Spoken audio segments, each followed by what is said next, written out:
Hello friends, welcome back. स्वागत है आपका एनवायरमेंटल साइंस, डिजास्टर मैनेजमेंट और एनवायरमेंटल साइंस में भी क्लाइमेट चेंज की बड़ी इंपॉर्टेंट टर्मिनोलॉजीज में। आज हम दो इंपॉर्टेंट टर्म्स को बहुत डिटेल में आपके साथ डिस्कस करेंगे ताकि दोनों जो टर्म्स हैं क्लाइमेट चेंज रिलेटेड या एनवायरमेंटल साइंस रिलेटेड आपको बिल्कुल क्रिस्टल क्लियर हो जाए। आज हम बात करेंगे कॉन्सेप्ट की जिसको कहा जाता है कार्बन प्राइसिंग, और कार्बन प्राइसिंग से ही रिलेटेड एक बड़े ओवर आर्किंग टॉपिक की कॉन्सेप्ट की जिसको कहा जाता है cap and trade mechanism in carbon pricing. दोनों को एक एक करके समझने की कोशिश करेंगे। इसके साथ साथ अभी इसको किन किन कंट्रीज में किस किस फॉर्मेट में लागू किया जाना शुरू किया जा चुका है, क्या इसका इंपॉर्टेंट प्रैक्टिकल इंपैक्ट देखने को मिलता है, और कैसे कार्बन प्राइसिंग और कैप एंड ट्रेड जो मेथड है कार्बन एमिशंस को लेके या ग्रीन हाउस गैस एमिशंस को लेके एक बड़े पावरफुल टूल हो सकते हैं ग्लोबल कम्युनिटी के लिए क्लाइमेट चेंज से फाइट करने में। दोस्तों, किसी भी रिसोर्स, किसी भी टॉपिक, किसी भी वीडियो के रिसोर्सेज के लिए आप डिस्क्रिप्शन सेक्शन में जाएंगे, पहला लिंक इंग्लिश, दूसरा हिंदी, और आप हमारा टेलीग्राम चैनल भी ज्वाइन कर सकते हैं। अभी मार्च के महीने से इंडिया हो या बाकी बहुत सारी कंट्रीज लगातार हीट वेव का सामना करती हुई नजर आती हैं। इंडिया में अगर आप देखें तो कई सारे जो एरियाज हैं इंडिया के, खासतौर से नॉर्थ इंडिया, उसमें 47-48 डिग्री टेम्परेचर हो चुका है, और इस वजह से इलेक्ट्रिसिटी सप्लाई की जो डिमांड है वो अभी तक के ऑल टाइम पीक पे है, हाईएस्ट है, जिसकी वजह से हमारी जो सप्लाई है उसको मीट नहीं कर पा रही है। मेजर पावर कट्स को फेस करना पड़ रहा है, चाहे वो रूरल एरियाज हो चाहे वो अर्बन एरियाज हो। इसका मतलब क्लाइमेट चेंज, आईपीसीसी की एआर रिपोर्ट्स हैं, उनके जो प्रेडिक्शंस हैं वो ऐसा लगता है कि बिल्कुल अब सही प्रैक्टिकली दिखने लग गए हों।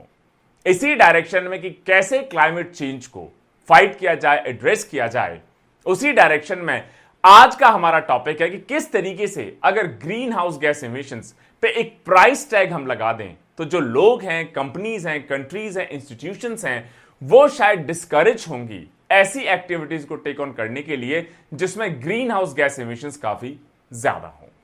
और जैसा हम देख रहे हैं कि क्लाइमेट चेंज सिर्फ एक पर्टिकुलर कंट्री नहीं, एक पर्टिकुलर पार्ट नहीं, एक पर्टिकुलर कम्युनिटी नहीं, लेकिन पूरी ग्लोबल कम्युनिटी को लगातार इंपैक्ट करता हुआ दिखाई देता है। चाहे वो यूएस हो, यूरोप हो, चाहे वो ऑस्ट्रेलिया हो, जिसमें इस बार हिस्टोरिक लेवल ऑफ टेम्परेचर्स को ऑब्जर्व किया गया है। अगर आप हमारी एनवायरमेंटल साइंस, डिजास्टर मैनेजमेंट की प्लेलिस्ट में जाएंगे, हमारे हीट वेव से रिलेटेड लेक्चर को आप देखेंगे, या आईपीसीसी की जो तीनों रिपोर्ट्स हैं, AR6 का पार्ट 1, पार्ट 2, पार्ट 3, उसकी जो की रिकमेंडेशंस हैं, ऑब्जर्वेशंस हैं, उनको समझने की कोशिश करेंगे, तो मुझे लगता है टोटल जो पिक्चर है क्लाइमेट चेंज को लेके, क्या प्रेडिक्शंस हैं, क्या उसके इंपैक्ट हो सकते हैं, जैसे high frequency events, high intensity events, खासतौर से एक्सट्रीम क्लाइमेट जो इवेंट्स हैं, चाहे वो फ्लड हो, ड्रॉट्स हो, या कई सारे जो और कैटास्ट्रॉफिक इवेंट्स हैं, उसकी फ्रीक्वेंसी और इंटेंसिटी या उससे डैमेज जो हो रहा है उसमें अब प्रैक्टिकली हम लगातार बढ़ोतरी देखते हुए नजर आते हैं। यूनाइटेड स्टेट्स के एक इंपॉर्टेंट स्टेट है पेंसिल्वेनिया, और पेंसिल्वेनिया ने इस सैटरडे को पहला ऐसा major fossil fuels producing state का दर्जा हासिल कर लिया है यूएस में, जिसने अपने स्टेट में जो भी कार्बन प्रोड्यूस होगा उसके ऊपर एक प्राइस टैग लगा दिया है। मतलब एक कार्बन प्राइसिंग पॉलिसी को पेंसिल्वेनिया ने अडॉप्ट कर लिया है, जिसके थ्रू क्लाइमेट चेंज को इफेक्टिवली एड्रेस किया जा सके। और इसके साथ पेंसिल्वेनिया उन 11 स्टेट्स में से हो गया है जहां पर कोल, ऑयल या नेचुरल गैस पावर प्लांट्स हैं, उनको पहले कार्बन क्रेडिट्स बाय करने पड़ेंगे जितना भी कार्बन डाइऑक्साइड एमिशन इनके थ्रू किया जाता है। तो मान लीजिए अगर मैं एक कोल फायर्ड पावर प्लांट हूं, मैं, या एक ऑयल फायर्ड पावर प्लांट हूं, और मेरा जितना भी एमिशन होगा, मान लीजिए महीने भर में 100 मेट्रिक टन या 100 टन ऑफ कार्बन डाइऑक्साइड मेरा एमिशन है, तो मुझे अलाउ वो एमिशन तभी किया जाएगा तब उसके एवज में मैं कहीं से भी कार्बन क्रेडिट्स पहले परचेज करूं। इसका मतलब मेरा जो कार्बन डाइऑक्साइड गैस एमिशन है या मेरा जो ग्रीन हाउस गैस एमिशन है, उसके बदले में मुझे पहले कार्बन क्रेडिट्स को बाय करना पड़ेगा, परचेज करना पड़ेगा, खरीदना पड़ेगा। इसकी मतलब मेरी जो कॉस्ट होगी वो बढ़ जाएगी क्योंकि मुझे कार्बन क्रेडिट्स खरीदने पड़ेंगे। कार्बन क्रेडिट्स का मतलब है आपको ऐसे कंट्रीज से, ऐसे एरिया से, ऐसे इंस्टीट्यूशन से कार्बन क्रेडिट्स लेने पड़ेंगे जहां पर हो सकता है पहले ज्यादा कार्बन डाइऑक्साइड का एमिशन हो, लेकिन कुछ रिन्यूएबल एक्सेट्रा की वजह से उसको हमने कम कर लिया हो, जिसको कन्वर्ट किया जाए फिर कार्बन क्रेडिट्स में, जिनको फिर सेल किया जाए ओपन मार्केट में, जिसको कैप एंड ट्रेड भी कहा जाता है। इसका मतलब अगर किसी कंट्री में मान लीजिए कोई भी ऐसे इंपॉर्टेंट पॉजिटिव स्टेप्स लिए जा रहे हैं जिसके थ्रू चाहे कार्बन डाइऑक्साइड गैस इमिशन हो, चाहे in general green house gas emission हो, उनको कम किया जा रहा है, उस पॉजिटिव स्टेप को कार्बन क्रेडिट्स में आप कन्वर्ट करेंगे उसको अप्रिशिएट करने के लिए। और ऐसे कंट्रीज, ऐसी कंपनीज, ऐसी कम्युनिटीज, ऐसे एरियाज जो कार्बन डाइऑक्साइड गैस इमिशंस या ग्रीन हाउस गैस इमिशंस को अंजाम दे रहे हैं, वो इन कार्बन क्रेडिट्स को खरीदकर अपने यहां पर उतना ही कार्बन डाइऑक्साइड गैस इमिशंस या ग्रीन हाउस गैस इमिशंस कर सकते हैं। इसका मतलब अगर आपने 100 tons of carbon dioxide gas emission करना शुरू कर दिया है अपने प्रोडक्शन एक्टिविटी की वजह से, इलेक्ट्रिसिटी जनरेशन की वजह से या किसी और वजह से, उसके बदले में आपको उतना ही कार्बन डाइऑक्साइड ऑफसेट करना होगा, कम करना होगा कार्बन क्रेडिट्स खरीदकर। यही है कॉन्सेप्ट कैप एंड ट्रेड का, यही है कॉन्सेप्ट कार्बन प्राइसिंग का। प्रेसिडेंट जो बाइडेन लगातार इस अटेम्प्ट में है कि एक इतनी डायरेक्ट अप्रोच नहीं कि आप हर एमिशन के साथ, हर टन एमिशन के साथ, every ton of carbon dioxide emission के साथ या every ton of green house gas emission के साथ एक डायरेक्ट प्राइस टैग लगा दें। प्रेसिडेंट जो बाइडेन ने एक थोड़ा सा कम डायरेक्ट अप्रोच चूज करने की कोशिश की है, जिसको कहा जाता है सोशल कॉस्ट ऑफ कार्बन, कि जो भी आप कार्बन डाइऑक्साइड गैस एमिशन करेंगे उसको सोसाइटी को आज नहीं कई सेंचुरीज तक भुगतना होगा, उसकी प्राइस पे करनी होगी। और इस social cost of carbon methodology में फ्यूचर जो क्लाइमेट डैमेज कर सकते हैं आज के कार्बन एमिशंस, उसको कैलकुलेट करने की कोशिश की जाती है और उसके बेसिस पे टफर रिस्ट्रिक्शंस को लगाया जाता है, खासतौर से पोल्यूटिंग इंडस्ट्रीज पे। जो बाइडेन क्योंकि डेमोक्रेटिक पार्टी को बिलोंग करते हैं, उनकी जो ऑपोजिशन है रिपब्लिकन्स, उनका कहना है कि अगर हम फ्यूचर डैमेजेस को भी कैलकुलेट करने लग जाएंगे, जो कॉस्ट ऑफ कार्बन है या सोशल कॉस्ट ऑफ कार्बन है उसको कैलकुलेट करते वक्त, तो बहुत सारे बिजनेसेस के लिए बिजनेस करना इतना ज्यादा एक्सपेंसिव हो जाएगा कि शायद वो कंपेटिटिव ना रह सके, कॉम्पीट ना कर सके, उनको बंद होना पड़ जाए। इस वजह से रिपब्लिकन्स ये भी चाहते हैं कि यूनाइटेड स्टेट्स सुप्रीम कोर्ट इस पूरे मामले में इंटरवीन करे। कई सारे मामले, चाहे लुजियाना हो चाहे मिजूरी हो, उसमें ऑलरेडी कोर्ट स्प्लिट वर्डिक्ट दे चुके हैं। तो धीरे धीरे एडमिनिस्ट्रेशन से अब एक जुडिशियल फोरम्स में भी एक इंपॉर्टेंट डायमेंशन गेन करता हुआ दिखाई देता है। कई सारे और कंट्रीज में जो गवर्नमेंट्स हैं यूएस के मुकाबले कहीं ज्यादा अग्रेसिवली मूव कर रही हैं। जैसे कनाडा का आप एग्जांपल देख लीजिए। कनाडा में फ्यूल चार्जेस अलग से इंपोज किए जाते हैं ऐसे इंडिविजुअल्स के ऊपर जो ज्यादा पोल्यूट करते हैं, ज्यादा एमिशंस को बाहर इमिट करते हैं। और इस तरीके से कनाडा उन 27 नेशंस में से एक बन जाता है जो किसी ना किसी तरह का कार्बन टैक्स कलेक्ट करते हैं। मतलब अगर आप फ्यूल स्टेशन पर गए, आपने मान लीजिए फॉसिल फ्यूल भरवाया, तो उसके बदले में आपको कहीं ना कहीं एक छोटा सा टैक्स भी देना होगा। अगर आपका एमिशन ज्यादा है, मान लीजिए आप ऐसी इंडस्ट्री में है जिसमें पोल्यूट आप ज्यादा कर रहे हैं, तो आपको ज्यादा टैक्स गवर्नमेंट को डायरेक्टली देना होगा। और यह डेटा है वर्ल्ड बैंक का। इसका मतलब अलग अलग कंट्रीज अलग अलग तरह की स्ट्रैटेजीज को यूज कर रहे हैं, लेकिन अल्टीमेट ऑब्जेक्टिव यही है कि जो साइंटिस्ट का मानना है कि क्लाइमेट चेंज अब बहुत तेजी से बढ़ रहा है। आप हमारे लेक्चर्स में जाएंगे, आज के लेक्चर में सारे लिंक आपको मिल जाएंगे, क्लिक करके आप वॉच कर सकते हैं, या एनवायरमेंटल साइंस डिजास्टर मैनेजमेंट की प्लेलिस्ट में भी जा सकते हैं। आईपीसीसी की AR6 की रिपोर्ट 1, 2, 3 तीनों कहती हैं कि जो पहले एक्सपेक्टेशन थी कि 2050 तक हम शायद जो एवरेज ग्लोबल टेम्परेचर है उसको 1.5 डिग्री तक कैप कर पाएंगे compare to pre industrial era, शायद अब वो बिल्कुल पॉसिबल नहीं है। लेकिन अब कोशिश होनी चाहिए कि अगर 1.5 डिग्रीज नहीं तो कम से कम 1.6, 1.7 जितने मिनिमम से मिनिमम टेम्परेचर राइज तक हम ग्लोबल एवरेज टेम्परेचर को रोक पाए। कई सारे रीजन हैं कि यूएस के जो एफर्ट हैं, अलग अलग स्टेट्स अलग अलग अप्रोच ले रही हैं, अलग अलग पार्टीज अलग अलग अप्रोच ले रही हैं। एक तो सबसे बड़ी कमी दिखाई देती है, चाहे वो यूएस हो, चाहे वो यूरोप हो, चाहे वो इंडिया हो, चाहे वो एशिया हो, शायद ही किसी कंट्री में एक फेडरल क्लाइमेट पॉलिसी अभी तक इंपोज की गई है। मतलब कि नेशनल लेवल पे किस तरीके से कार्बन को प्राइस किया जाएगा, कैसे कैप एंड ट्रेड मैकेनिज्म को इन्फोर्स किया जाएगा, यह मुझे नहीं लगता फेडरल लेवल पे, नेशनल लेवल पे किसी भी कंट्री ने ना ही तो फॉर्मुलेट किया है, ना ही इसको इफेक्टिवली इंपोज किया गया है, इसको ऑपरेशनलाइज किया गया है। यह एक अलग बात है। यह जो कॉन्सेप्ट है सोशल कॉस्ट ऑफ कार्बन, कि कार्बन एमिशन की सोशल कॉस्ट क्या है, अगले कई सेंचुरीज में ओवरऑल डैमेज क्या हो सकता है, हमारी जनरेशंस को क्या उसकी वजह से रिस्क हो सकती है, जिसकी कॉस्ट आज कैलकुलेट की जाए ताकि वो कॉस्ट आपसे रिकवर करके कार्बन एमिशंस के खिलाफ, क्लाइमेट चेंज के खिलाफ लड़ा जा सके। इसको कई कंट्रीज अलग अलग तरीके से अपने रेगुलेशंस में, अपने डिसीजंस में इनकॉर्पोरेट करना तो शुरू कर चुके हैं, लेकिन आज भी शायद ही कोई कंट्री है जहां पर एक uniform federal climate policy around pricing carbon या carbon pricing and cap and trade लागू की गई हो। तो कुछ अब नंबर्स की बात देख ली जाए। क्या है ये प्राइस टैग जब बात हो जाए सोशल कॉस्ट ऑफ कार्बन? जैसे वेरिएशन एक तो हमें बहुत दिखाई देता है अलग अलग अप्रोचेस में। जैसे बाइडेन एडमिनिस्ट्रेशन की अगर आप सोशल कॉस्ट एस्टिमेट देखें, वो तो रफली है $51 per ton of carbon dioxide emission. मतलब कोई भी कंपनी, कोई भी कंट्री, कोई भी इंडस्ट्री, कोई भी individual 1 ton carbon dioxide emit करता है तो सोसाइटी को उसकी कॉस्ट रफली $51 के आसपास पड़ती है।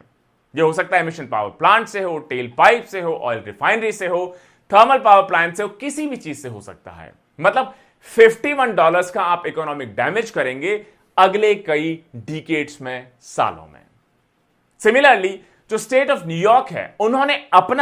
अपने फॉर्मूले से एक social cost of carbon calculate किया और जिसको 2020 में उन्होंने अपडेट भी किया, और वो वैल्यू है $51 नहीं, लेकिन कहीं ज्यादा, डबल से भी ज्यादा, $125 पर टन। इसका मतलब अगर कोई भी 1 टन कार्बन डाइऑक्साइड एमिट करता है तो उसकी इकोनॉमिक कॉस्ट या सोशल कॉस्ट रफली $125 पर टन तक न्यूयॉर्क स्टेट ने कैलकुलेट की है। वहीं अगर आप regional green house gas initiative in the north east की रिपोर्ट देखें तो उनके हिसाब से जो इमिशंस हैं उसकी मोस्ट रीसेंट वैल्यू सिर्फ $13.5 पर टन के आसपास ही देखी गई है एक इंटरनेशनल ऑक्शन में। सिमिलरली एक cap and trade emission programme जिसको कैलिफोर्निया में लागू किया गया है और वॉशिंगटन में भी ऐसा लगता है 2023 में लागू किया जाएगा, उनका भी एस्टिमेट रफली $13 to $14 पर टन के आसपास ही है। वहीं कनाडा का जो कार्बन टैक्स है, जिसके बारे में थोड़ी देर पहले हमने बात की, उसमें जो भी कार्बन एमिशन होगा उसके लिए डायरेक्ट टैक्स आपसे लिया जाता है, इंडस्ट्रीज से लिया जाता है, डिफरेंट कॉर्पोरेशन से लिया जाता है, इंस्टीट्यूशन से लिया जाता है। कनाडा का जो कार्बन टैक्स है उसका जो कैलकुलेशन है मिनिमम फ्यूल चार्ज इंक्लूड करके, वो रफली $40 पर टन के आसपास कैलकुलेट किया गया है। अब आप सोच रहे होंगे $13.5 से लेके न्यूयॉर्क स्टेट का $125 पर टन, इतनी ज्यादा रेंज क्यों है? क्यों ये रेंज कन्वर्ज होके एक सिंगुलर नंबर में नहीं आ जाती है? इस डिफरेंस को समझने की कोशिश करते हैं। जो सोशल कॉस्ट ऑफ कार्बन है, ये कोशिश करता है कि जितने भी क्लाइमेट डैमेज या क्लाइमेट चेंज रिलेटेड इवेंट्स हैं आपके कार्बन एमिशन की वजह से, अगले कई डिकेड्स में, सेंचुरीज में या फ्यूचर में जो उनका इंपैक्ट होगा उस सबको आप अकाउंट में ले लें। लेकिन प्रैक्टिकली ये पॉसिबल नहीं हो पाता, या जिस तरीके से अलग अलग कैलकुलेशंस, अकाउंटिंग मेथड्स इसको अकाउंट में लेने की कोशिश करते हैं, उसमें बहुत सारे अजम्पशंस अलग से हो सकते हैं, उसमें बहुत सारी मेथोडोलॉजी डिफरेंसेस हो सकते हैं, बहुत सारे पर्सपेक्टिव डिफरेंसेस हो सकते हैं। इसकी वजह से हो सकता है किसी को $13 पर टन लगे, हो सकता है किसी को $51 पर टन लगे, कनाडा को $40 पर टन लगती है, न्यूयॉर्क स्टेट को $125 पर टन के आसपास लगती है। लेकिन क्लियरली जो लोअर नंबर्स हैं, फॉर एग्जांपल $13.5 या $14, वो अभी की सिर्फ कॉस्ट लेते हैं, फ्यूचर की कॉस्ट शायद वो एक्सक्लूड कर देते हैं। इसका मतलब आज की जो ट्रू कॉस्ट है सोसाइटी को, अगर सिर्फ उसको आप लेंगे प्रैक्टिकली, तो हो सकता है $13-14 के आसपास निकल कर आए। लेकिन अगर आप long term carbon guide policy develop करने की कोशिश करेंगे, कार्बन प्राइसिंग को आप प्रैक्टिकली पॉलिसी में कन्वर्ट करने की कोशिश करेंगे कि मीडियम लॉन्ग टर्म किस तरीके से हम इसको अकाउंट में ले, क्या ऐसे मेजर्स लें ताकि डिस्करेज कर सकें कार्बन डाइऑक्साइड एमिशन को, ग्रीन हाउस गैस एमिशंस को, तो उसके लिए आपको सिर्फ आज की कॉस्ट नहीं, लेकिन अगले कई डिकेड्स की, अगले कई सेंचुरीज की कॉस्ट को भी अकाउंट में लेना होगा। क्योंकि जो आज हम कर रहे हैं उसका नुकसान हो सकता है 1 डिकेड बाद, 2 डिकेड बाद, 3 डिकेड बाद हमको दिखाई देने लगे। जैसा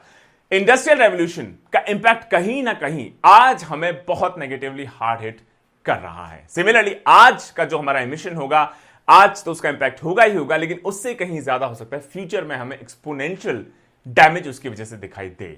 तो इसीलिए शॉर्ट टर्म आज true cost to the society आप कैलकुलेट करेंगे, लोअर नंबर्स आपको निकल कर आएंगे, लेकिन अगर आप पॉलिसी में इंक्लूड करना चाहते हैं तो सिर्फ आज की ट्रू कॉस्ट नहीं, फ्यूचर की क्या कॉस्ट हो सकती है, क्या सेंचुरीज डिकेड्स में डैमेज हो सकता है, उसको भी आप अकाउंट में लेंगे। और जितनी स्ट्रिंजेंट कार्बन पॉलिसी होगी उतनी ही ज्यादा कार्बन प्राइस आप तय करेंगे। इसका मतलब जितना एमिशंस को आप रोकने की कोशिश करेंगे उतनी ही आप टाइट या स्ट्रिंजेंट कार्बन पॉलिसी को एनफोर्स करेंगे, उतना ही ज्यादा आप टैक्स लगाएंगे, उतना ही ज्यादा कार्बन में आप प्राइस लगाएंगे, ताकि जो भी कार्बन क्रेडिट परचेज करने की कोशिश करेगा उसको बहुत महंगा पड़े। इस वजह से अपने कार्बन एमिशंस को वो कम से कम रखने की कोशिश करेंगे। सिमिलरली अगर एक रिलैक्स पॉलिसी आप रोल आउट करेंगे तो उस केस में क्या होगा, आप जो कार्बन प्राइसिंग है, कैप एंड ट्रेड की जो प्राइसिंग है, उसको कम रखेंगे ताकि लोगों को कार्बन क्रेडिट परचेज करना बहुत महंगा ना पड़े। और वो इस वजह से, क्योंकि कार्बन क्रेडिट करना, परचेज करना सस्ता पड़ रहा है, या पर टन जो कार्बन एमिशन आप प्राइस उसे चार्ज करेंगे, टैक्स उसे चार्ज करेंगे, वो काफी कम है। इस वजह से हो सकता है उसके पास कोई मोटिव ना हो, इंसेंटिव ना हो अपने कार्बन एमिशंस को कम करने का। और अल्टीमेटली होगा यही, जब एफिशिएंसीज गेन होने लग जाएंगे, इकोनॉमिक्स कन्वर्ज होने लग जाएंगे, तो ये जो फिगर्स हैं, आज की कॉस्ट और फ्यूचर की कॉस्ट कहीं ना कहीं जाके एक सिंगुलर नंबर में कन्वर्ट होती या एक शॉर्ट रेंज में कन्वर्ट होती हुई दिखाई देना शुरू हो जाएंगी। अब क्वेश्चन ये है,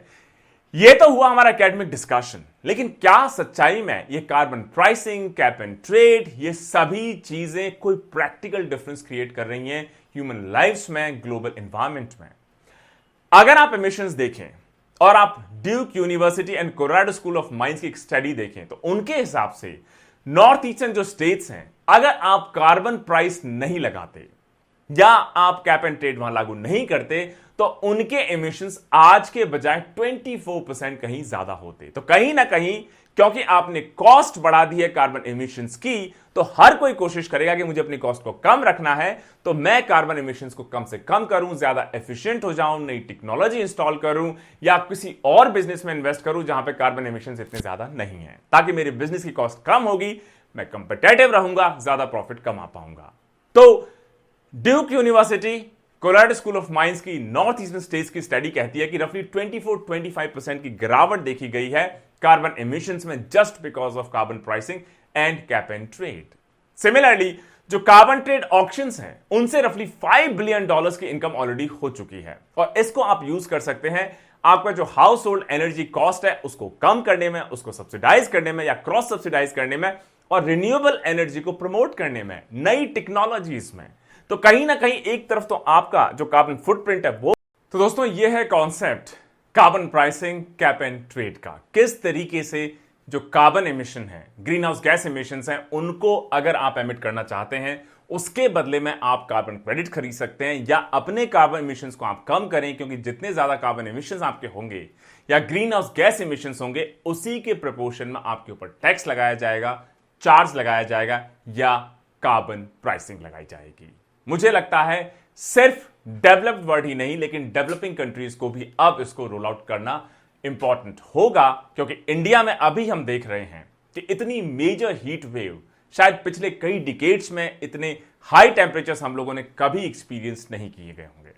इसका मतलब कहीं ना कहीं जो क्लाइमेट चेंज की स्टोरी इतने दिनों से हम सिर्फ एकेडमिक डिस्कशंस में सुनते चले आ रहे हैं, अब प्रैक्टिकली ह्यूमन सिविलाइजेशन उसको एक्सपीरियंस करना शुरू कर चुकी है। फ्लड्स देख लीजिए, ड्रॉट्स देख लीजिए, हीट वेव्स आप देख लीजिए, अवलांचेस आप देख लीजिए। साथ ही साथ पिछले 2 या 3 लेक्चर्स में हमने ये भी बताया, खासतौर से अपने हीट वेव के लेक्चर में, कि आप चाहें तो सदर्न पोल में, आप चाहें तो डिफरेंट पोल्स पे चले जाइए, वहां पर भी जो एवरेज टेम्परेचर है वो रफली 40 डिग्रीज हायर इस बार मेजर या मार्क या ऑब्जर्व किया जा रहा है। तो जरूरत है जल्दी से जल्दी ऐसी मैकेनिज्म को रोल आउट करके उनको इफेक्टिवली इंप्लीमेंट करवाने की, ताकि ग्रीन हाउस गैस एमिशंस को हम बहुत जल्दी कट कर सकें, उनको रिड्यूस कर सकें, उनके ट्रेंड को, उनकी इंटेंसिटी को रिवर्स कर सकें, ताकि जो आईपीसीसी AR6 की प्रेडिक्शंस हैं, खासतौर से टेम्परेचर राइज को लेके, उनको हम कम से कम डिग्री पर रोक सकें। ह्यूमन सिविलाइजेशन को प्रोटेक्ट कर सकें, सी लेवल राइज को रोक सकें, एक्सट्रीम इवेंट्स जिनकी फ्रीक्वेंसी, जिनकी इंटेंसिटी बढ़ती चली जा रही है, उसको भी हम काफी हद तक कंट्रोल कर सकें। इसके अलावा नेगेटिव इंपैक्ट खासतौर से एग्रीकल्चर को, खासतौर से इंडिया जैसे कंट्रीज पे जहां पे हो सकता है क्लाइमेट चेंज की वजह से हमारे प्रोडक्शन लेवल्स या हमारी जो यील्ड है 20 से 30% कम होती हुई हमको दिखाई देने लगे। फूड सिक्योरिटी एक मेजर इशू हो सकता है। इसके बहुत सारे कोस्टल सिटीज, चाहे वो बॉम्बे हो, चाहे वो चेन्नई हो, विशाखापट्टनम हो सकता है सबमर्ज होती हुई दिखाई दे। बांग्लादेश तो एज ए कंट्री हो सकता है काफी हद तक सबमर्ज होता हुआ दिखाई दे अगले 10, 20, 30 साल में। तो बड़ा ही रिस्की सा फ्यूचर दिखाई देता है और ऐसे कार्बन प्राइसिंग हो या कैप एंड ट्रेड जैसे मैकेनिज्म हमें मदद कर सकते हैं इस ट्रेंड को रोकने में, स्लो करने में, रिवर्स करने में। Stay tuned. जय हिंद, जय भारत।